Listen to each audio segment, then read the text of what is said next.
Hi everyone, welcome back to Creatively Crafted Life. This is Melanie, and today we're going to be making this cute pop-up card using some Lawn Fawn, My Favorite Things, and Ellen Hudson stamps and dies. First off, I'm going to stamp 5 of the seagulls and 2 of the clouds from MFT's Seaside Seagulls set on some white cardstock. Depending on what your color medium of choice is going to be, will drive the type of paper and ink.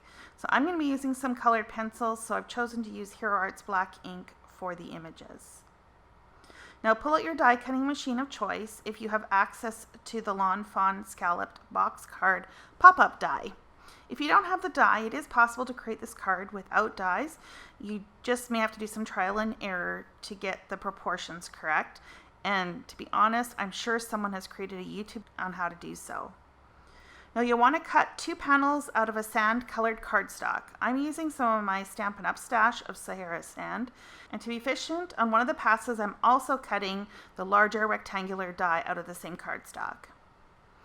Now you'll notice I'm using a blue mat. This is a self-healing cutting mat that I picked up on Amazon, and I've been testing it out. So I'm still working on forming my thoughts as to whether I like it or not. I have been trying using a cardstock shim to provide a little more pressure, so that's what that darker brown cardstock is, just in case you're wondering. Using the same die, we're now going to cut out the pieces that will represent water. I'm using Pacific Point, also from Stampin' Up!, but really just pick 2 blues that you like, one lighter and one darker. This will be the darker. There's no need to cut the entire die piece. We only need the larger 2 sections not connected to the tab. When you line it up on the edge, be sure to leave a little bit extra just so that you don't run short. Also in this pass, I'm going to add the interior piece die. We're going to need a few of them, so we might as well cut one out now while we're running it through the machine. Then cut the interior pieces 2 more times from the rest of the cardstock. For the main panel, you'll have some extra cardstock that didn't cut because the die only has a crease seam in that spot. Trim this off with scissors, and you'll be left with a rectangular piece that has a score line in the middle and a scallop edge on the top. Now pull out the lighter blue cardstock I mentioned earlier. We only need the top scalloped rectangle section of the die, just the top half of the same piece we just cut out using the darker blue. You will need to trim along the score line and any excess on the side. So you should be left with a rectangular piece with a scallop along the top. Darker blue ocean pieces we just cut using Lawn Fawn Ocean Waves accent dies. Taking the larger rectangle, we want to position the wave die in the scalloped rectangle about 1/3 of the way above the score line. Yep, we're going to cut off the scalloped top. The wave die is just a little shorter than the width of the panel, so use your scissors to complete the cut on either side. Then we need to do the same to alter the 3 interior pieces. You need to place the wave die in between the 2 score lines. Do this for all 3 pieces. Use scissors to finish the cuts.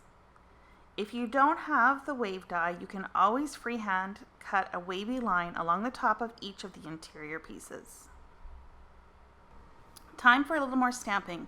I'm using the Starfish and Shell from the Ellen Hudson's Utterly Awesome stamp set, but check your stash. Lawn Fawn and MFT both have had fishy sets in the past, so you might have something in your stash that would work just as well. Using the same black ink, stamp on some scrap sand colored cardstock. I stamped 2 of each to give me options. And I also took the sand colored stitched rectangle and stamped my sentiment on there. I used the Hey Girlfriend stamp from the MFT stamp set. Now I'm going to use dies to die cut my little seagulls. Well, it would be easier to color before cutting. I've been known to mess up on the die cutting stage every now and then, and so I'm opting to cut before coloring. I don't want to go through all the effort of coloring and then mess up, basically. If you are going to fussy cut, instead of using the dies, by all means color first. Do what's easiest. I aligned all the dies and used some washi to prevent shifting as I ran this through my machine. I'm also going to fussy cut out the starfish and shell images. This way, all the cutting and trimming will be done. I'm using my Prismacolor pencils to color the birds. To make my life a little easier, I use washi tape to hold my images while I color. I just turn the sticky side up, align my images, and then wrap the ends of the washi tape under and stick it to the table. These are simple images, so I didn't spend a lot of time. I just colored their wings gray and their beaks yellow and the wood stump brown. I then took a little bit of Gamsol, which is odorless mineral spirits, to help blend my coloring, just to make everything look smooth. Now let's get assembling.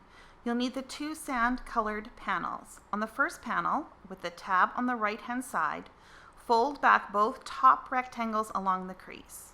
Reinforce with a bone folder. Fold the panel in half and then fold the tab inwards.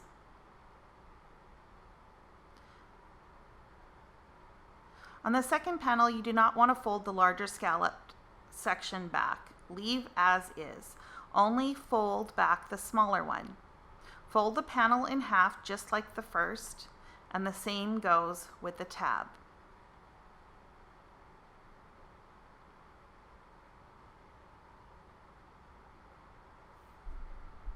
Collect all your blue pieces, both light and dark. Fold the tabs on the dark blue interior pieces. There's a tab on either end. Make sure the tabs fold in the same direction.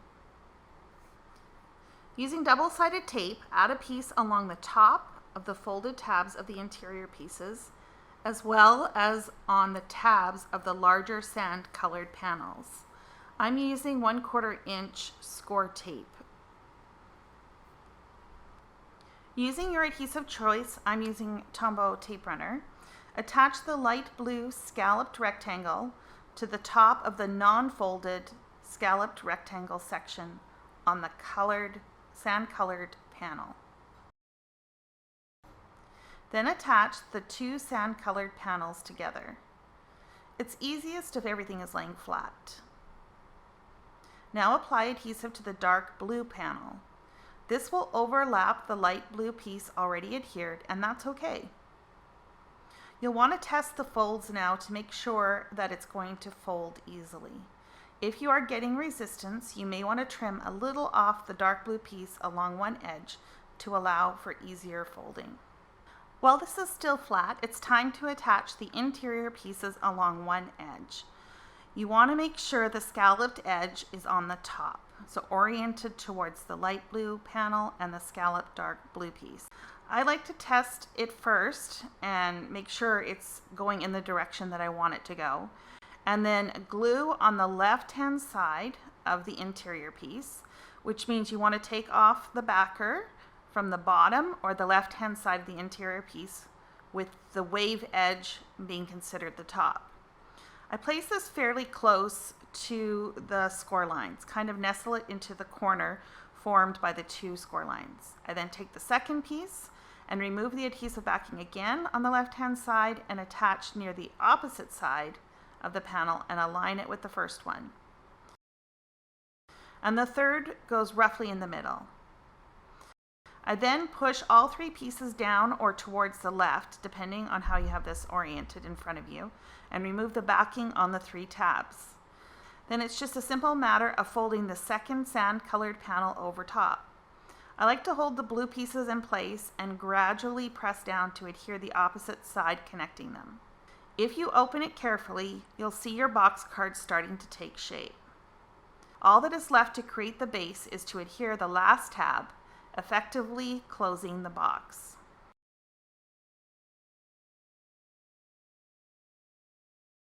My thought is that the flaps that are folded down will kind of represent a shoreline or a beach. So to add some interest, I just took a colored pencil in brown and dotted the flaps to represent sand. Now let's finish assembling this card. First of all, I'm going to add the clouds to the sky section of the back panel. One cloud I'm attaching with some adhesive, and the other I'm using a foam square to add a little dimension. I'm then going to take the gull that is swimming and add a little liquid adhesive on his belly and hear him behind one of the blue wave layers, so it will appear that he is floating. I'm just holding him in place until I'm sure the glue has set enough that he won't move. Repeat with the second gull facing in the opposite direction.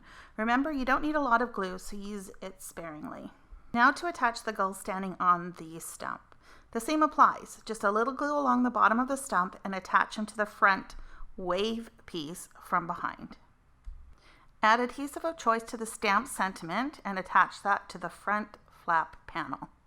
From the scrap sand colored paper, I'm trimming out 2 very thin strips, about 1 inch or 1.5 inches in length. They need to be thin enough to go behind the remaining bird's legs, so make sure that it's thin enough. Fold the strips in half to form a V or a right angle, depending on how you're looking at it. Add a little adhesive behind the legs of one of the standing gulls. Attach the folded strip, aligning the fold at the bottom of the gull's feet. It's really important that this be even with the bottom. Repeat for the second bird. Now add adhesive to the underside of the folded strip and then lay this on top of one of the side panels. This will allow the gull to pop up when the card is open and lay flat when the card is folded down and placed in an envelope. Hold that in place until the glue sets and then repeat on the other side with the other bird. Now it's time for the finishing touches. Add a little foam adhesive under the shells and starfish images cut out earlier. It's your choice if you want to do all of them or some popped up. I added a shell and a starfish to the sentiment on the front panel and a shell near one of the standing birds. Test if the card opens and closes smoothly, and voila, you're finished. Thank you so much for sticking around to the end. I hope you enjoyed this little pop-up card. Let me know below if you've made one of these before and what stamp set you used. Or if you're thinking of trying one of these out, what stamp set do you think would work great for this kind of a card? Until next time, happy crafting.